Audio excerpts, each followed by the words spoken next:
This is the lovely Margo Prentice, comedian, entertainer, poet, short story writer, and wonderful drummer. Oh, thank you. And thank you mostly. Yes, and it's a little hot in here, you guys.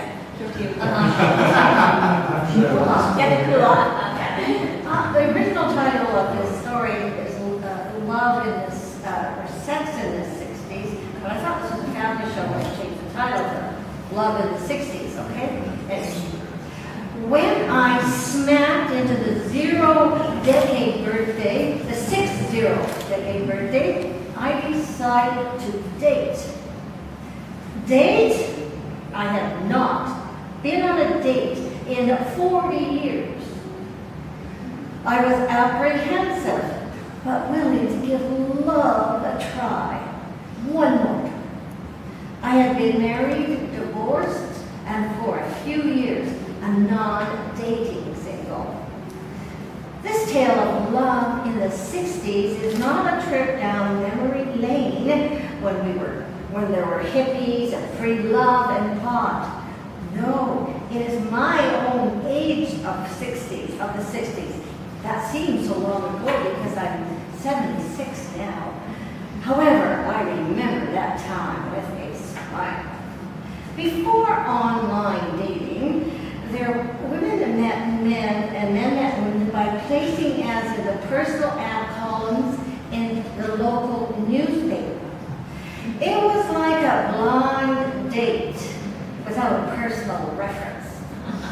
My dating profile read like this: 60-year-old widow, 5'5", 140 pounds, grown children, likes to travel, walks on the beach, always walks on the beach, and likes to play bridge. Would like to meet a healthy, available man between the ages of 60 and 70, non-smoker, occasional drinker, friendship first, and keyword, object, matrimony. I put 2 ads in. The first one was like the one I just read. The second ad I started with, sexy, intelligent 60-year-old. I always lied about my weight. In fact, every time I wrote an ad, I dropped 10 pounds. By the time I met Mr. Right, I was anorexic. Reluctantly, I left my phone number with the answering service and let them know I am interested in number 145, the widow who likes to walk on the beach. I waited for the games to begin, and 2 days later, I received my first call. My heart was pounding when I answered the phone. We agreed on a time to meet in a restaurant. I missed going out on supper dates, and I thought eating out was a good idea. I realized later it wasn't such a great idea.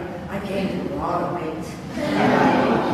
His name was Charles, and we met at a local restaurant. I was extremely nervous. He was tall and not too heavy, with a fringe of gray around the bottom of his head. I think bald is sexy. He has false teeth, but they're nice ones. We are served coffee before we order. In an unconscious, old wifely habit, I put sugar and cream in his coffee, stir it, and push it back to him. I take it black, he says, and pushes the other one back to me. We talk. I ask him, how long have you been a widower? He is slow and faltering when he tells me the gruesome, dreadful details of his wife's death.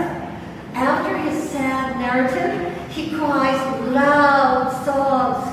I stand up, put my arms around him and say, "You're not ready to date, Charles. Your wife has only been gone for 10 years.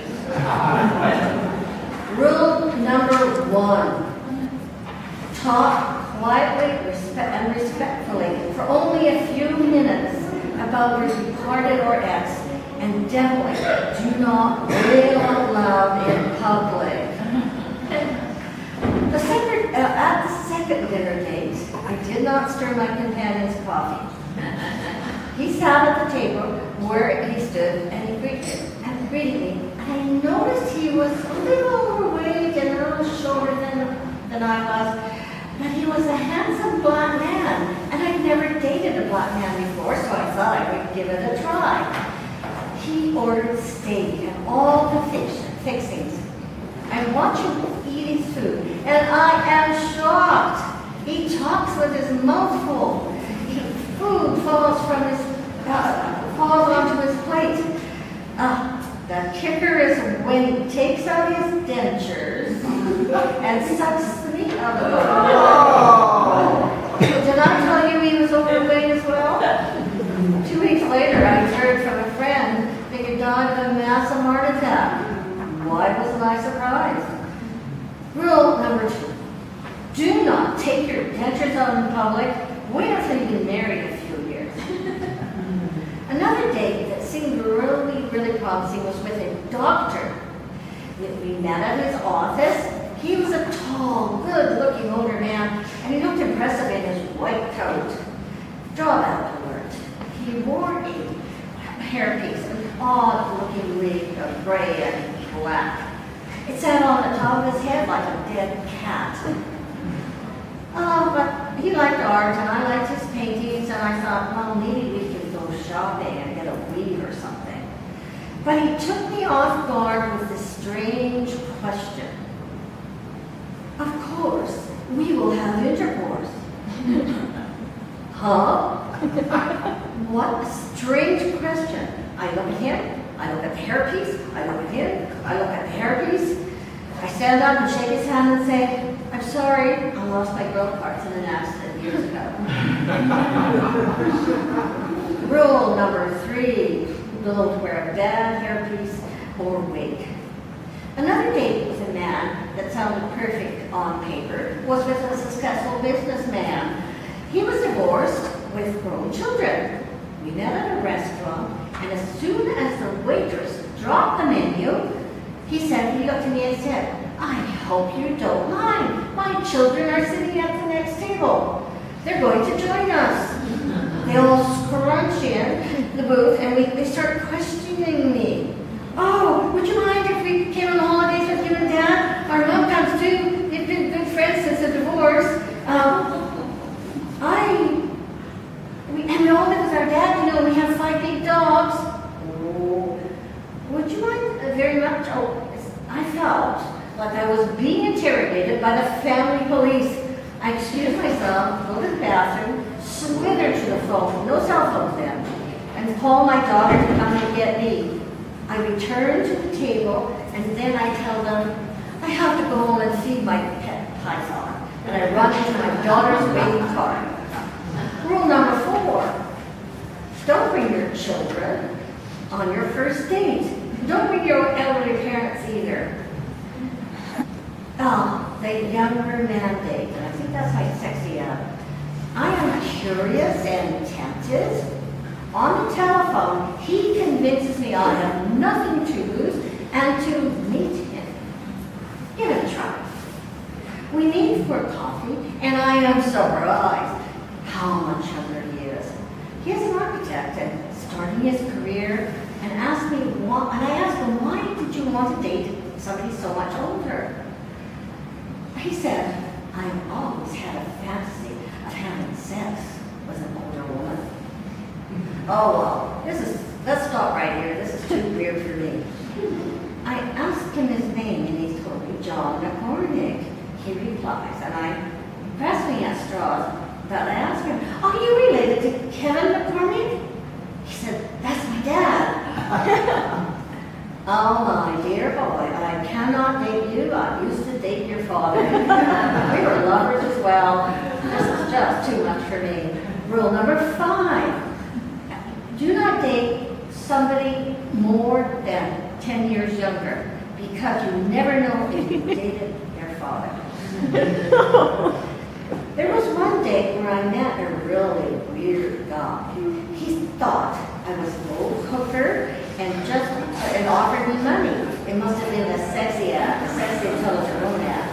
I told him not. I wasn't a hooker. That I just missed my husband. And I thought I would give the personal ads a try for company. He was not dead, but I hope he was not dead, but he was in jail for murder. That's what I told him. And he found out anyway, he would kill both of us. So without saying goodbye, I ran out to the coffee shop and threw myself into the nearest taxi. Rule number 6, have an escape plan. If you don't bring a car, have someone pick you up and make sure you have enough money for a taxi. What an adventure. I had given up the personalized dating for a year when I decided to give it one more try. Okay. The first call I had sounded vaguely familiar, but I couldn't remember the vagueness. I walked into the coffee shop and immediately recognized the sobbing widower that I'd met the year before. I sat down, and after greetings, he started to talk. I'm alone. My wife died of a raging consumptive flesh eating. I said, whoa, stop here. You don't remember me, but we met last year. And you told me about your wife, and you cried uncontrollably. Have your feelings not changed since then? No, I still feel the same. I answer the call of city women to have a shoulder to cry on. Oh, I knew that would be the last date with him ever. The coincidence was strange. I decided to answer another ad, just one more. And so coffee at a nearby, at the key actually. I'm not as enthusiastic this time as I walk towards him. I see his tall and handsome. I like his great smile and his big blue eyes. We connect. We talk for hours and hours. Love in the 60s does happen. By strange coincidence, New Westminster people, he lived at the key, I lived at the key. We were only separated by an individual in buildings next to each other. And the man of my dreams was the old boy next door. The courtship, well, that's another story about sex in the 60s. Later, I'll write another story and tell all. And there he is, 12 years later. Stand up.